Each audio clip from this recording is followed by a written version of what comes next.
അവര് കുട്ടിക്കാലം മുതലേ ഒരുമിച്ച് കളിച്ചു വളർന്നവരല്ലേ, അന്ന് തുടങ്ങിയ ഇഷ്ടമായിരിക്കും. അങ്ങനെയാണെങ്കിൽ അവർക്കിത് പപ്പേട്ടനോട് പറയാൻ പാടില്ലായിരുന്നോ? ശരിയാ, പപ്പേട്ടൻ അത് നടത്തി കൊടുക്കുമായിരുന്നല്ലോ. അതെ. നാട്ടിൽ ഇങ്ങനെയുള്ള എത്രയോ കല്യാണം നടത്തി കൊടുത്തിട്ടുണ്ട് പപ്പേട്ടൻ.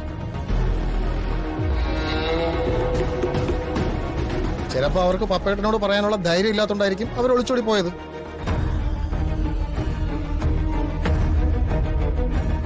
എന്തായാലും പെണ്ണ് കൊള്ളാം. കല്യാണം വരെ എത്തിയിട്ട് ഒളിച്ചോടിപ്പോയത് വളരെ മോശമായി പോയി.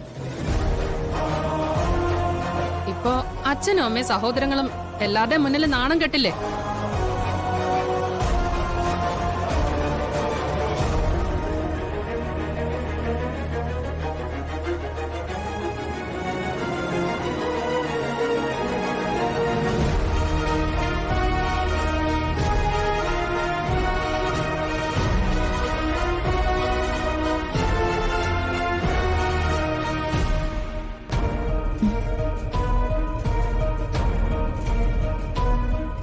ഏട്ടൻ ഒരു വാക്ക് നമ്മളോട് പറയായിരുന്നു. ഏട്ടൻ പറിച്ചും കൊണ്ട് എവിടേക്കാ പോയത്? എങ്ങോട്ടും പോവണ്ടായിരുന്നു. ഇവിടെ വെച്ചെല്ലാം തുറന്നു പറഞ്ഞ് പറിച്ചി കല്യാണം കഴിച്ചാൽ മതിയായിരുന്നു. ഏതായാലും ഒടുവില് നമ്മുടെ ആഗ്രഹം പോലെ കാര്യം നടന്നല്ലോ. എന്ത് നടന്നു എല്ലാം കണ്ടറിയണം.